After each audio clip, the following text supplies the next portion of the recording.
tema que vamos a tratar el día de hoy son las neurociencias del aprendizaje, ¿sí? Vamos a hablar un poquito sobre cosas que ustedes ya conocen porque pues, es su formación como pedagogos, un poquito sobre las teorías de Jean Piaget, pero aquí el plus que le vamos a meter a esta presentación pues es hablar un poquito sobre qué es lo que sucede dentro de nuestro cerebro cuando estamos aprendiendo, ¿verdad? Entonces, como primer paso, hay que definir qué son las neurociencias. Pues bien, de una forma bastante resumida, sabemos que las neurociencias es un conjunto de disciplinas que estudian al sistema nervioso, ¿sí? El sistema nervioso, déjenme, pongo mi puntero láser, es como les pongo en esta figurita que está aquí, se compone del cerebro y de todas estas cablerías, circuitería que se extienden por todo nuestro cuerpo, que es lo que mandan, nuestro cerebro manda toda la información necesaria para efectuar ciertas acciones, ¿verdad? Eso es el sistema nervioso. Entonces, el objetivo de las neurociencias, o sea, la importancia que tiene, es que busca explicar la conducta en relación con las actividades del cerebro, ¿sí? O sea, todo lo que está sucediendo en esta cosita que está aquí, que es esta masita rosa, pues es nuestro cerebro, también conocido como el encéfalo. Dentro suceden ciertos procesos químicos, eléctricos, electrofisiológicos, que definen al final nuestra conducta. Entonces es muy interesante, ¿no? Porque, o sea, nos rompe la idea de que nosotros, dentro de nosotros está el alma, está un ser inmerso que manipula todo nuestro ser, ¿no? Y aquí la ciencia nos dice, no, es que dentro de tu cerebro simplemente está organizado por células especializadas que se comunican unas entre otras, llamadas neuronas. Y eso es lo que define tu conducta. Y entonces así como de, ay caray, pues ya me quitan ese sentido de especialidad, ¿no? Ante el universo y ese sentido de sentirnos especiales, ¿no? También cabe mencionar que nuestra conducta se regula por algo que nosotros le conocemos como el medio ambiente, ¿sí? Y no es como ustedes lo están pensando, sino que se refiere más como al contexto social, al contexto cultural, porque las conductas de otros individuos también modulan nuestra propia conducta, ¿sí? Eso más adelante lo vamos a ver, principalmente ustedes pueden hacer esta analogía con los niños, ¿no? Cuando nosotros hacemos ciertas cosas, los niños tienden a repetirlo, ¿no? Incluso con nosotros mismos. Por ejemplo, cambiamos nuestra forma de actuar, de pensar, dependiendo con las personas con las que estamos, ¿no? Interactuando. Recuerden que somos seres sociables por naturaleza. Ahorita vamos a ver más adelante por qué, ¿sí? Entonces, es importante que hablemos un poquito sobre la historia de esta ciencia porque, pues, es interesante ver cómo se da este panorama, ¿no? De cómo funciona el cerebro por dentro, cómo nos define a nosotros como seres humanos, ¿sí? Entonces nos remontamos hasta la antigua Grecia con este personaje llamado Galeno de Pérgamo, que bueno, él lo definía como una glándula, ¿no? Y que es una glándula, pues es un tejido que produce líquido, ¿no? Así tal cual. Entonces decía, el cerebro secreta un líquido que se extiende por todo el cuerpo, que es a lo que se refiere con la periferia, ¿sí? Hasta las partes más externas, ¿no? O sea, recorre todo el cuerpo y eso es lo que produce el movimiento, eso es lo que produce las sensaciones, las emociones, el amor, la felicidad, la tristeza, ¿sí? Y pues, si ustedes saben un poquito de neuro, pues dirán, no, pues a lo mejor este señor estaba loco, ¿no? Pero no estaba tan alejado de la realidad, ahorita vamos a ver por qué. Después nos vamos hasta Luigi Galvani, que es un personaje bastante importantísimo a nosotros como ingenieros biomédicos, lo consideramos como uno de los fundadores de esta ciencia de la biomédica, porque él descubrió que las células vivas, ya sean nerviosas o musculares, producen electricidad. ¿Y cómo lo descubrió? Pues les cuento una pequeña anécdota. Este señor pues experimentaba con ranas disecadas, ¿no? Y un día, pues ahí entre sus locuras, se le ocurrió agarrar dos cablecitos, uno de zinc y uno de cobre, que crean, pues, bueno, para no meternos en este tipo de términos, simplemente que crean como una chispa eléctrica, que lo que producen es un movimiento que genera una contracción en los músculos. Entonces se dio cuenta que al aplicar electricidad en una parte específica, pues se movió un músculo así, ¿no? Se contraía, ¿no? Y entonces él empezó a describir, fue el primero en empezar a describir que existía este fenómeno de electricidad dentro de las células, ¿no? Y entonces esto, fíjense qué fuerte es, ¿no? O sea, todo nuestro movimiento, nuestras expresiones, nuestro actuar, nuestro pensar está regulado simplemente por electricidad, ¿sí? Estamos resumidos en eso, en meramente procesos eléctricos, y es como de, wow, a mí me impresiona bastante, ¿no? Después nos remontamos hasta con estos personajes que se llaman Camilo Golgi y Santiago Ramón y Cajal, que creo que son de los personajes más conocidos cuando hablamos de neurociencias, ¿no? ¿Y por qué fueron reconocidos? Porque estos señores describieron por primera vez las células nerviosas. ¿De qué manera? Pues agarraron a un pobre búho, le sacaron el cerebro y extrajeron sus neuronas, le pusieron unos reactivos químicos y al final lograron aislar. Así, aislar se refiere a sacar un montón de células para todos lados, así, y pues describirlas, ¿no? ¿Cómo las describieron? Pues con esa imagen que les pongo ahí, esta de aquí. Esta imagencita pues son las neuronas aisladas y se dieron cuenta de que pues bueno, pues, dentro del cuerpo ellos pensaban antes que el cerebro se constituía de una malla continua, ¿no? Que todo estaba junto, pegado, pero se dieron cuenta que las neuronas funcionan de manera individual. Y fue como de wow, o sea, todavía nos están rompiendo más con este esquema, ¿no? De pensamiento, porque como les digo, o sea, si estamos resumidos en combinaciones eléctricas, en procesos eléctricos, pues ahora dense cuenta que, por ejemplo, esos componentes que generan esa electricidad, pues funcionan de manera independiente, ¿sí? Pueden funcionar aislados de todo lo demás. Sin embargo, pues no son eficientes porque, pues, la neurona puede lanzar la electricidad, pero si nadie la recibe, nadie la interpreta, nadie la procesa, pues no tiene sentido, ¿verdad? No tiene eficiencia alguna. Entonces, estos señores, pues se dieron cuenta que este tejido nervioso no es una red continua, ¿no? Y pues fue un gran descubrimiento. Después este personaje, que se me dificulta pronunciar su nombre, Helmholtz, y otros colaboradores descubrieron que la actividad eléctrica de una neurona pues afecta a la actividad de una célula vecina. O sea, ¿qué quiere decir esto? Pues que las células se comunican. ¿Cómo se comunican? Pues mediante procesos químicos, eléctricos, cosas que de momento pues no vamos a profundizar tanto, ¿verdad? ¿Ok? Después, otra cosa que es muy importante es que con todo este conocimiento que ya se estaba mermando, ¿no? O sea, que todos los científicos ya le estaban poniendo la mira al cerebro, ¿no? A los procesos que estaban dentro. Pues eso es importante porque ya se empezaba a constituir una ciencia más formal, ¿no? Y entonces salió un personaje de apellido Gall que creó una escuela que le llaman la Escuela de Frenología, que él decía, es que yo creo que el cerebro se compone de muchos órganos y cada órgano es un órgano especializado en una conducta humana. Ah, caray, ¿cómo es eso? Que por ejemplo, en una zona del cerebro está la zona de la espiritualidad, en otra zona está la zona de qué tan amable eres, en otra de qué tan compasivo eres, en otra qué tan agresivo eres, tal vez, ¿sí? O sea, él decía que el cerebro tenía zonas especializadas, pero esas zonas, cada zona específica, pues era un órgano, ¿sí? Entonces, con el conocimiento que se fue generando de aquí hasta la actualidad, pues sabemos que nuestro cerebro se compone más o menos así, ¿sí? Esto es en la parte externa, ¿no? de nuestro cerebro. Y nosotros decimos que se dividen en 4 lóbulos principales, los lóbulos cerebrales.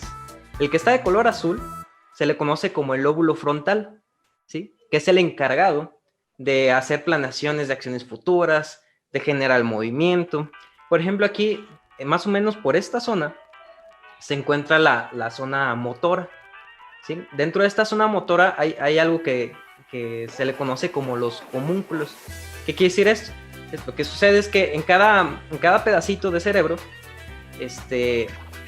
afecta directamente a una parte específica del cuerpo. Por ejemplo, que si la lengua, que si el movimiento de los labios, que si el movimiento de los cachetes, que si el movimiento del pulgar, que si el movimiento del brazo, de la pierna. Y cuando haces esa construcción, por ejemplo, visual, o sea, a forma de dibujo, pues te sale ahí un monito todo raro, ¿no? Sí, todo deforme. Y por eso es el homúnculo, ¿no?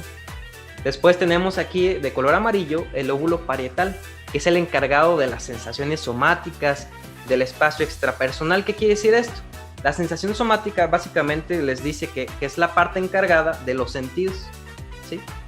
Donde se procesan los sentidos y pues nos hacen percibir la realidad, ¿no? Porque si lo pensamos un poquito, nos damos cuenta que nuestra realidad está medida por nuestros sentidos.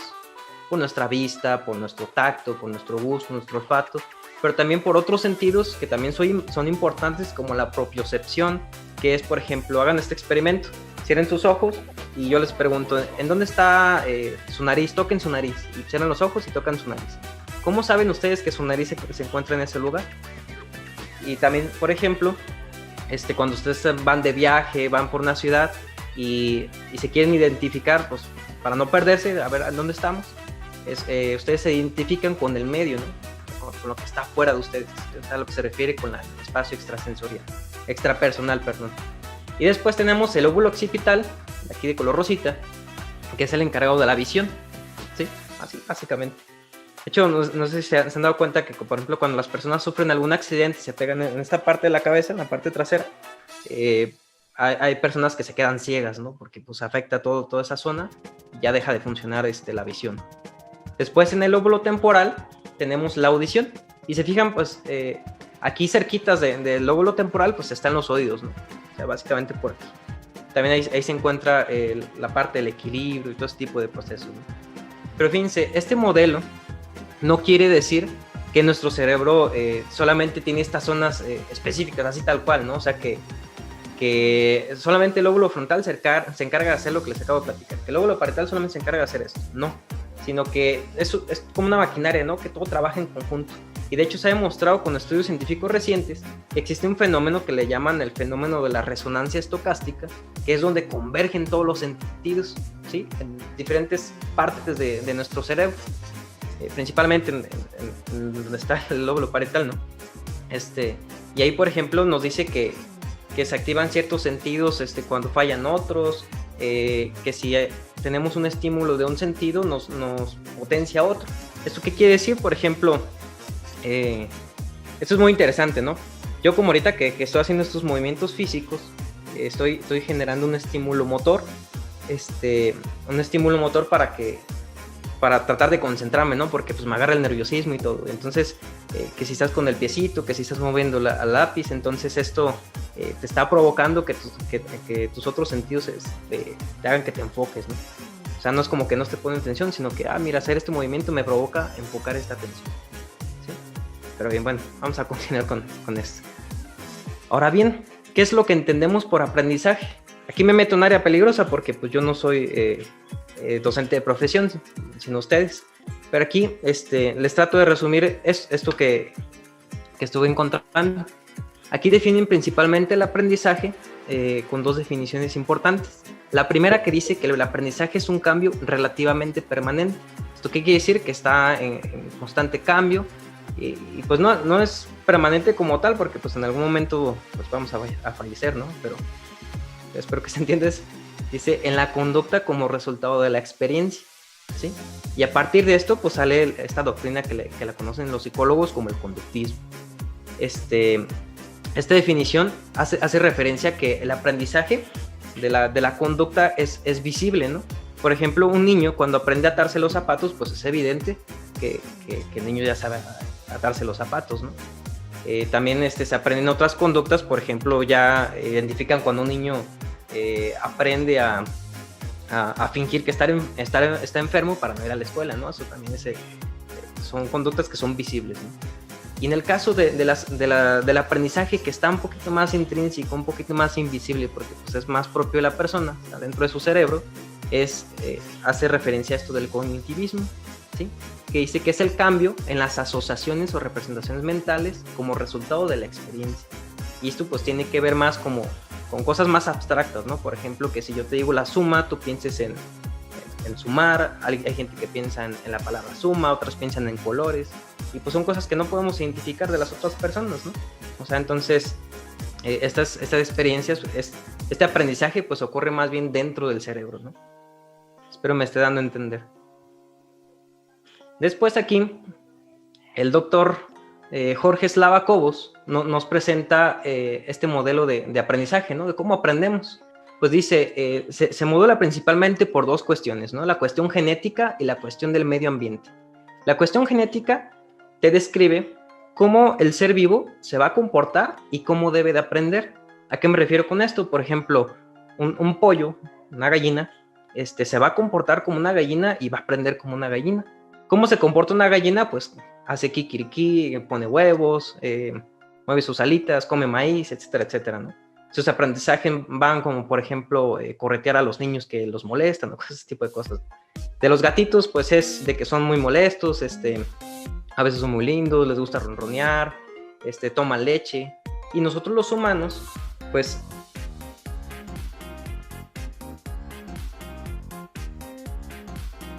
ya de la naturaleza, les podríamos decir que los demás tienen un poquito más de evolución en ciertas habilidades, ¿no? Porque, por ejemplo, los pajaritos ya nacen sabiendo, bueno, en algún momento de su vida aprenden a volar, ¿no? Y después aprenden a hacer sus casitas y pues nadie les enseña, no van a la escuela ahí para aprender a hacer casas, ¿no?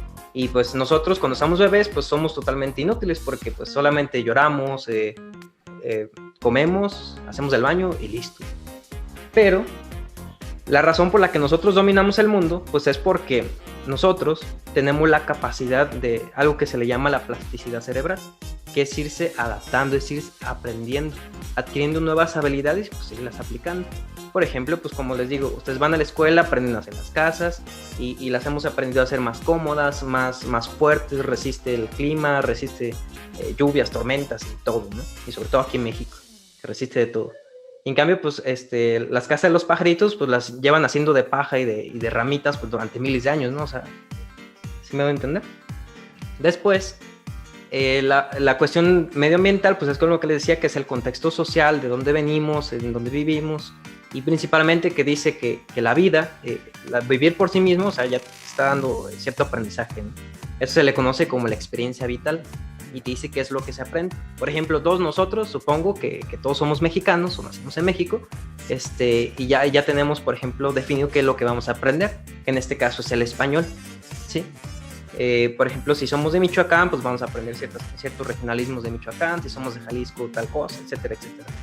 Y cuando nosotros tenemos ese aprendizaje ya formado, se generan conexiones neuronales muy específicas que nos permiten, nosotros podemos acceder a esas estructuras y generar este tipo de acciones, ¿no? Por ejemplo, yo aprendí a jugar fútbol en mi infancia, ya se queda guardadito ahí en tu cerebro la habilidad de jugar fútbol, ¿no? La aprendes por la experiencia. Entonces cuando te vas a la escuela, pasan días, semanas y ya no juegas fútbol, pero después lo retomas, sabes, tú accedes a esa parte de tu memoria y pues puedes acceder a ese tipo de habilidad y es un gran, ¿sale? Entonces, ahora sí, hablando de este señor famosísimo conocido como Jean Piaget, él nos habla sobre unas etapas del desarrollo cognitivo, ¿sí? 4 etapas principales, ¿no? Pero para eso, él describe los siguientes conceptos. El concepto más importante, que es el del esquema. Un esquema es un patrón organizado de pensamiento o de comportamiento, ¿sí? Esto de los engramos, ¿no? De esas habilidades que se van consolidando de nuestro cerebro, ¿no? O sea, literalmente las neuronas se van agrupando y van haciendo sus conexiones y ya tienes, por ejemplo, una habilidad bien definida, ¿no? Y si no la practicas, pues las neuronas se separan y van a hacer otras cosas, ¿no? Por eso es importante que practiquen las cosas que sepan, si no van a dejar de saber hacerlas. Entonces esos esquemas no son permanentes, o sea, no es que sean sólidos, que ya se quedan las neuronas ahí para toda la vida, ¿no? No, sino que están en constante adaptación. ¿Y cómo se adaptan? Pues a través de la experiencia directa. Y aquí, por ejemplo, les pongo el ejemplo de los niños. Cuando ustedes tienen están convivencia con un chiquillo y pues tienen, de mascota un gatito, pues él va a asimilar dentro de su cerebro va a tener un esquema que dice, mira, los gatos son de esta forma, ¿no? Son peluditos, son bonitos, tienen 4 patas y son muy cariñosos, ¿no? Y son chiquititos. Y después lo llevas al zoológico y se topa con un león y el niño te dice, mira, eso es un gato grande. Y pues tú dices, oye, eso no es un gato grande, ¿no? O sea, es un león. Entonces tú le ayudas al niño a comprender que existen pues más especies, ¿no? Más animales. Entonces el niño va a su esquema. Al proceso de cómo él percibe su realidad se le llama asimilación, ¿no? Él asimila que todos los gatitos tienen 4 patas, son peluditos y así. Y pues el león tiene 4 patas y es peludo. Pero como ya nosotros le explicamos al niño que existen gatos, existen leones, pues eso ya se le llama acomodación. Estamos cambiando el esquema, se está reestructurando. Entonces ahí dentro de su cerebro, pues las neuronas se van acomodando para tratar de interpretar eso que le acabamos de enseñar. ¿Sale?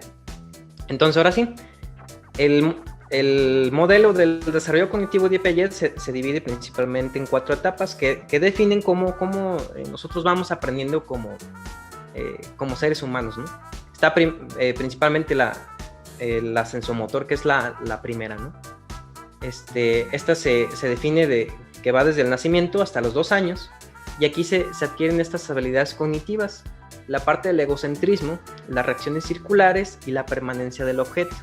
El egocentrismo hace referencia a que el individuo solamente se percibe a sí mismo, ¿sí?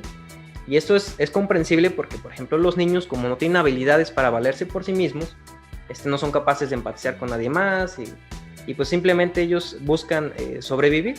¿Cómo? Pues lloran para que le den comida, ¿sí? O cosas de ese estilo. Después tenemos las reacciones circulares, que las reacciones circulares son las habilidades, el aprendizaje que se obtiene mediante la habilidad motora del niño. Por ejemplo, cuando ya empieza a gatear, cuando ya empieza a mover sus manitas, empieza a pegarle a los objetos, y hace ruido y eso le gusta, entonces vuelve a repetirlo y hace ese tipo de cosas, ¿no? Esas son las reacciones circulares. La permanencia del objeto es que los niños, cuando ustedes les ponen algo enfrente y después se lo quitan, ellos no son capaces de comprender que ese objeto sigue existiendo a pesar de que ya no se ve, ¿sí? Entonces es por eso que cuando, por ejemplo, la mamá tiene al niño y lo pone en la cuna y después se va, el niño se suelta, llore, bueno, porque pues dice, ay, ya no existe mi mamá. Sí, es justamente por eso. Y después, esta etapa se divide en otras subetapas, que es, por ejemplo, el esquema reflejo, que eso es muy bonito. Aquí están unos vestigios de la evolución humana, porque también lo compartimos con los primates, y esta habilidad es la habilidad de la aprehensión, o sea, del hacer este movimiento. Ustedes se van a dar cuenta que con los niños recién nacidos, de semanas de nacidos, ustedes pueden poner su dedito en la mano del niño y van a ver que la mano va a cerrar, ¿no? Va a hacer esta compresa. Igual si lo ponen en los piecitos. Y esto surge por una habilidad de supervivencia, porque, por ejemplo, los primates, los changuitos, pues nacen en las copas de los árboles, ¿no? Hay casos muy desafortunados donde les toca nacer hasta allá. Entonces, la naturaleza les provee esta habilidad para que al momento de nacer, pues no se vayan a caer y se vayan a ir hasta abajo, ¿no? Y pues ya se acabó la existencia. No, sino que nacen y se agarran de lo primero que agarran, ¿no? Ya sea del pelo de la mamá, de la pata. Ya después está esto de parte de las reacciones circulares primarias, pues que era lo que les había explicado, de que con el movimiento se genera este aprendizaje. Después habla sobre las reacciones circulares secundarias, que es la repetición de este tipo de conducta, ¿no? Por ejemplo, el niño agarra una sonaja y la mueve, y la mueve, y la mueve, y no se cansa, ¿no? De moverla, porque eso le genera una sensación de placer en su cerebro. Entonces es un aprendizaje que está constantemente haciendo, ¿no? Después, la coordinación de las reacciones circulares secundarias es la habilidad que adquieren los niños ya un poquito más grandecitos, que es de poder hacer esas acciones, pero que no tengan que ver solamente consigo mismo, sino que agarran objetos y no solamente lo hacen por generar placer, sino que a veces meramente curiosidad, ¿no? Después están las reacciones circulares terciarias, donde ya dejan de hacer lo mismo, de por ejemplo solamente agitar la sonaja, sino que le agregan un poquito de variación. Ya no solamente agitan la sonaja, sino que ahora la avientan, y la patean, y la muerden, y hacen de todo. Es cuando los niños se vuelven un poquito más desastrosos, más traviesillos. Después, esta etapa de las combinaciones mentales, pues hace referencia a que el niño ya es capaz de comprender un poquito más de su realidad, ¿no? Todavía sigue existiendo un poquito esta parte del egocentrismo, pero poco a poco se va perdiendo, ¿no? Después está la parte preoperacional, que aquí pues se define desde la etapa de los 2 años hasta los 7 años, cuando los niños, si se fijan en esta etapa, los niños tienen un vocabulario muy de yo quiero, dame, esto es mío, o cosas así, ¿no? Como dice, mío. Esto se le llama egocentrismo preoperacional. Después también está esta habilidad que se le llama el juego paralelo, donde el niño está con más niños, pero solamente juega consigo mismo, o sea, él le vale cacahuate a los demás, él solamente se pone a jugar, ¿sí? Después, cuando se desarrolla un poquito más, surge esta parte del juego simbólico, El juego simbólico es la representación que hace el niño de alguien más, ¿no? De conductas que ve en la vida diaria, y esto ya le permite, por ejemplo, empatizar con alguien más, incluir a más niños en su juego, y eso le causa una sensación de bienestar.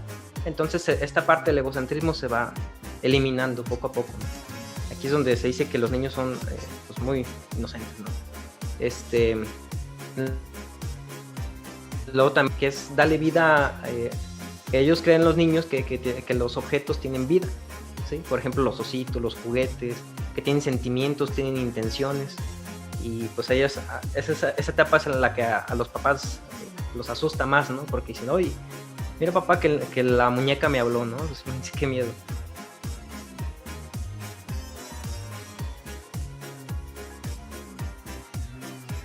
Que es la ausencia de la conservación. Hay un experimento muy padre, que es en donde tú colocas ciertas fichas de colores amontonadas, y después las separas, y después le preguntas al niño cuál tiene más fichitas o dulce, lo que sea, y a pesar de que sea la misma cantidad, te va a decir, esta tiene más, ¿sí? O lo pueden hacer, por ejemplo, con un vaso de agua. Pones un vaso de agua, lo rellenas, y después agarras un vaso un poquito más delgado, pero más alto, y rellenas con la misma agua ese vaso, y te va a decir el niño, es que el vasito más grande tiene más cantidad de agua, ¿no? Eso es la ausencia de la conservación. Todavía no comprenden eso. Después, en las operaciones concretas, que va de la etapa de los 7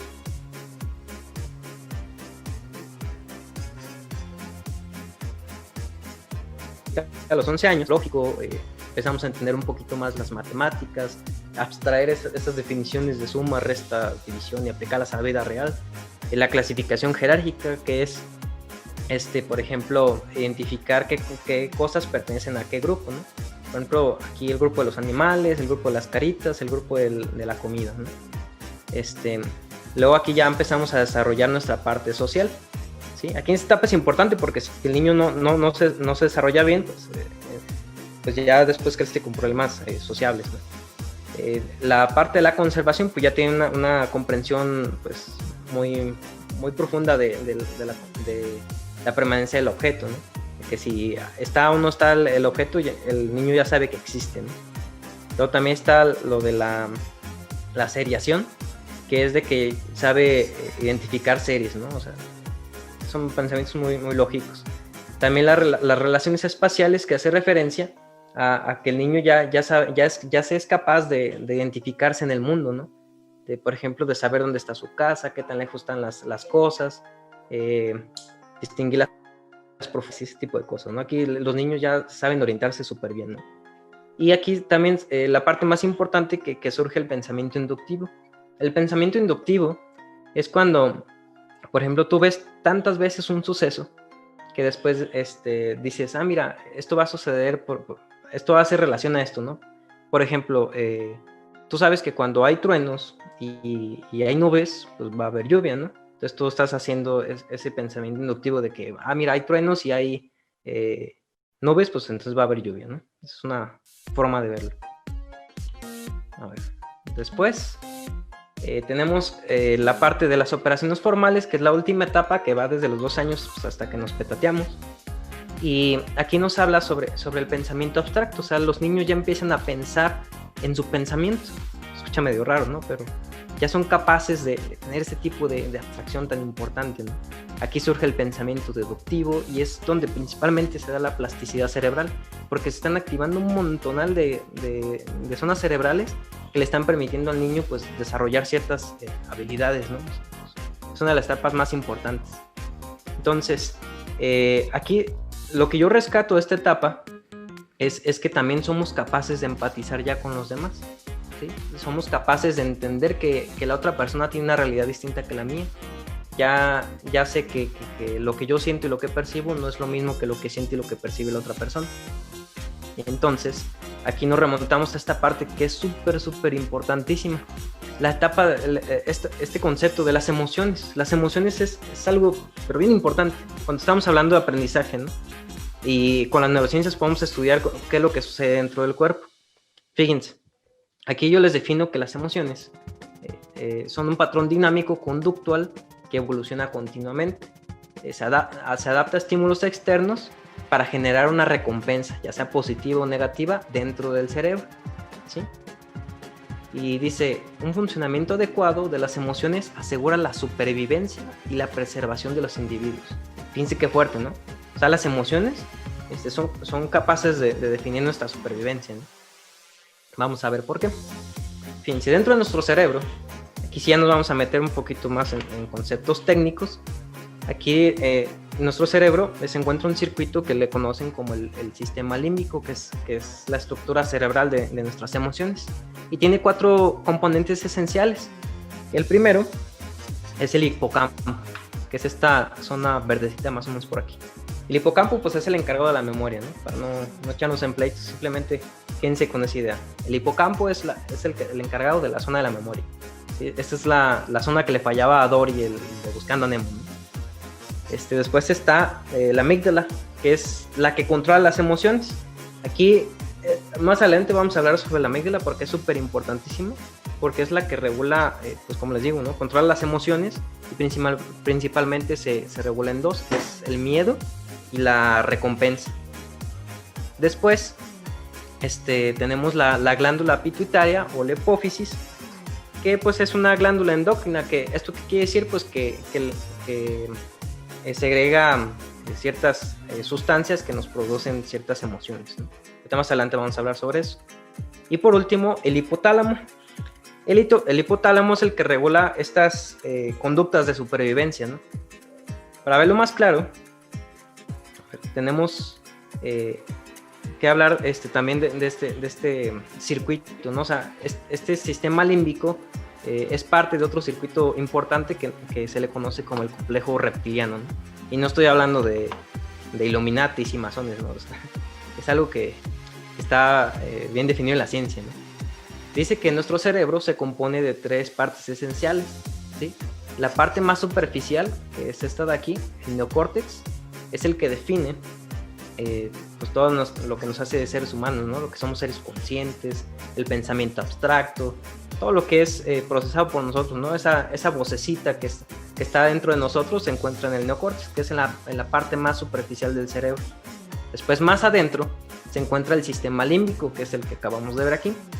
Y si se fijan, el sistema límbico es como el mediador entre lo que está más profundo y lo que está más hacia afuera, ¿no? Y todo lo que sientes, todo lo que sientes es interpretado como una emoción, con una emoción, más bien. Y por último, tenemos el complejo reptiliano, el cerebro primitivo, ¿sí? Aquí adentro se regulan todas las funciones sensitivas que reaccionan a algún estímulo, ¿no? Por ejemplo, tú ves un malhechor ahí por la noche y que te está siguiendo, pues córrele, ¿no? O por ejemplo, si se pelearon en la secundaria, mira, este muchacho me está haciendo bullying, pues le respondes con agresividad, ¿no? De ahí ese tipo de reacciones se dan dentro de este circuito, ¿no? Y bien, para verlo de una forma más clara, está como si fuera pues, por círculos, ¿no? Desde adentro hacia afuera, pues el cerebro primitivo, el sistema límbico y el neocórtex, ¿no? Fíjense, aquí del lado izquierdo les puse al innombrable, al coronavirus, porque es interesante ver cómo tenemos este proceso de aprendizaje con las emociones, ¿no? Cómo también modulan nuestras conductas.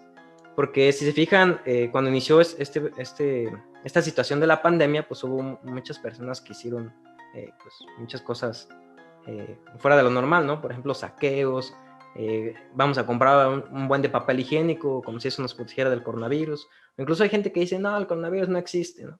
O hay gente que se pone muy, muy, muy agresiva y pues hace muchas cosas malas, ¿no? Y todo esto está regulado por este sistema. Porque fíjense, dentro del cerebro primitivo, como les decía, la amígdala es la que regula la agresividad y la huida, ¿sí? Estos 2 estímulos son como los que están más dentro de nosotros, ¿no? Es como el más primitivo que tenemos, ¿sí? Y esto todos los animales lo comparten. Entonces, por ejemplo, acá arriba en el sistema límbico tenemos regulado principalmente por 2 cosas. La cuestión positiva, que son estas sensaciones de placer y de recompensa, y las cuestiones negativas, que son todos esos sentimientos, ¿no? La autodestrucción, la inhibición, sumisión, castigo, destrucción y cólera.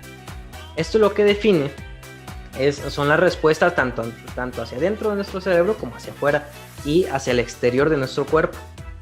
Porque, por ejemplo, si ustedes tienen una sensación de placer, una sensación que les ha sido recompensado pues con una sensación positiva, pues se sienten felices, pues son más imaginativos, son más creativos, tienen una adaptación social un poquito más fácil, ¿no? Y todo esto está regulado porque el sistema límbico dice, mira, nos sentimos bien, entonces pues te vas a sentir feliz, ¿no? Vaya.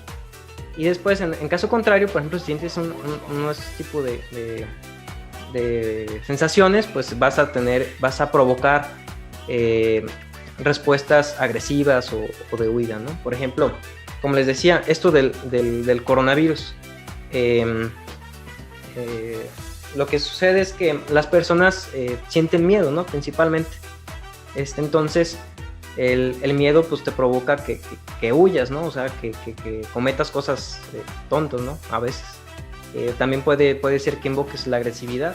Por ejemplo, los ataques que se dan ante el personal médico es porque las personas no son capaces de conectar esas tres zonas cerebrales y pues dicen, mira, ahí va una enfermera, pues a mí me da miedo porque a lo mejor trae el coronavirus y pues deja el ataco, ¿no? Porque eso es lo que me está indicando mi instinto, ¿no? Lo que está dentro del sistema del cerebro primitivo, ¿sí? Pero una persona que, por ejemplo, es capaz de conectar esas tres zonas cerebrales, pues dice, a ver, primero razonemos, ¿no?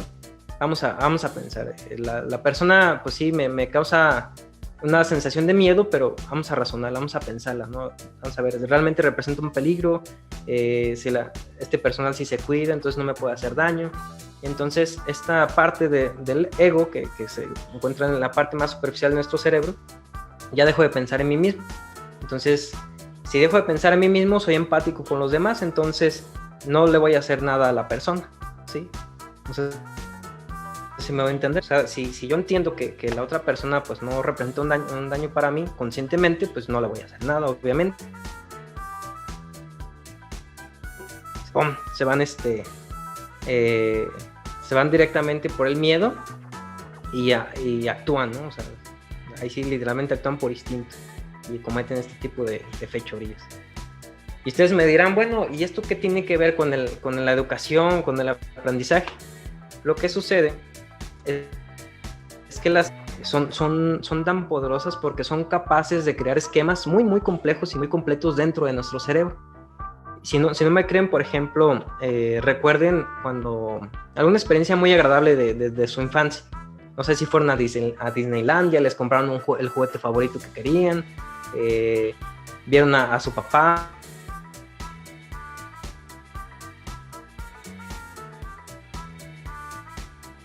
Vieron a su mamá, ¿sí? Por ejemplo, si les pregunto qué comieron ayer, a lo mejor no me saben decir. Pero aquí lo importante que quiero que vean es que esos recuerdos bonitos que tenemos están ya estructurados en nuestro cerebro, ¿no? O sea, fíjense, pues aprendimos a almacenar ese tipo de información dentro de nosotros. Y ustedes como pedagogos, como profesores, pues tienen esa obligación, ¿no? De que si, por ejemplo, utilizan esta parte de las emociones, pues pueden generar un aprendizaje más efectivo. Esto lo vamos a ver más adelante. Ahora bien, casi terminamos, solamente continuando con un poquito de historia. Salió este personaje de apellido Papez, que describió un circuito emocional, que es el que está justamente aquí, que se fijan, pues describe todo lo que estábamos viendo anteriormente, solamente que pues este modelo a día de hoy pues ya es un poquito obsoleto porque se tiene que complementar con otras cosas, ¿no? Pero bien, no sirve para esta explicación. Entonces, fíjense, al principio nosotros recibimos un estímulo emocional, ya sea mediante nuestras sensaciones, nuestros sentidos, ya sea la vista, el oído, lo que sea, y pasan por el tálamo. El tálamo es como el puentecito entre la parte de abajo del cuerpo con el cerebro. Después llega la corteza sensorial, y la corteza sensorial es como el timbre que le dice al cerebro, hey, aquí viene una emoción, ponte al tiro, ¿no? O sea, quiero que te actives. Llega la corteza cingulada es esta cosita que está aquí, que es como un puentecito, ¿no? Y después va viajando, llega al hipocampo y le dice, hey, necesito que te aprendas esto porque esto es un estímulo fuerte, ¿no? O sea, algo pasó aquí que prendió el timbre de la corteza sensorial, ¿no? Entonces el hipocampo se activa y pues empieza como a grabar, ¿no? Vaya, piénsenlo de esa manera. Y después llega al hipotálamo y se segrega un montonal de sustancias químicas que se le conocen como neurotransmisores. Y después nuevamente va para el tálamo y después llega a la corteza cingulada, ¿no? Otra vez. Es como un circuito se le llama de retroalimentación porque está ahí como dando vueltas dentro de nuestro cerebro. Y tiene dos respuestas al mismo tiempo. Una respuesta corporal y una experiencia emocional. Por ejemplo, cuando ustedes, no sé, recuerdan algo bonito, pues hasta se les pone la piel chinita, ¿no? O cosas así. Entonces sus emociones pueden interpretarse físicamente, pues con ciertas respuestas corporales, ¿no? Ya sea, por ejemplo, si recuerdas algo que te da miedo, pues empiezas a sudar, empiezas a temblar, o por ejemplo un trauma, ¿no? Y eso pues puede describir tu experiencia emocional. Y con este circuito se pueden describir ese tipo de situaciones, ¿no? Cuando tenemos los traumas, cuando tenemos experiencias muy fuertes, bonitas, feas, ¿sale? Entonces, este circuito es importante para que lo tengan presente ustedes a la hora de que cuando estén enseñando, porque pues si saben regular esto, enseñarles a los chiquillos que puedan manejar sus emociones, pues pueden generar un aprendizaje pues muy efectivo, ¿no? O sea, los niños se van a acordar de todo lo que les enseñan. Porque, por ejemplo, tal vez la conferencia, si tarda mucho, pues estoy diciendo, ay, es que yo no quiero esto, yo no quiero estar escuchando, ¿no? Mejor me duermo. Entonces eso va a provocar un bloqueo, se traba el circuito y pues ya no puedes generar ese esquema, ¿no? Ya no puedes estructurar en tu cerebro ese aprendizaje de lo que viste el día de hoy. Pero en cambio, si estás emocionado y dices, no manches, sí, mira, quiero aprender esto porque en un futuro quiero ser neurólogo o quiero aplicarlo en mis clases o quiero ser mejor profesor, pues no, hombre, o sea, tu circuito trabaja y aprendes una nueva habilidad, ¿no? Se va estructurando este aprendizaje, ¿sale? Entonces, pues nada me queda que decir que la inteligencia emocional surge justamente de esta necesidad de aplicar este conocimiento, ¿no? En la parte educativa, porque si el sistema educativo fuera un poquito más flexible en el aspecto psicológico, porque, o sea, que le diera un poquito más de interés a las emociones de los niños, pues yo creo que los niños pueden aprender de una forma más efectiva, porque pues como ya con todo lo que acabamos de ver, pues sabemos que las emociones son tan fuertes, son tan poderosas que pueden provocarnos que aprendamos algo. Como les decía, imagínense que la primera vez que aprendieron a usar la bicicleta, pues es un recuerdo bonito y les genera una emoción de felicidad, así, no manches, ya sé manejar la bici. Si les quedó tan grabado que hasta el día de hoy todavía saben manejar su bicicleta. Lo mismo con el carro, lo mismo con todo lo demás, ¿no? Y esto puede suceder con cualquier parte del aprendizaje, ya sea de aprendizaje de cosas abstractas como son las matemáticas, el lenguaje. Ustedes pueden provocar en los niños que tengan emociones que les beneficien para su aprendizaje, ¿no?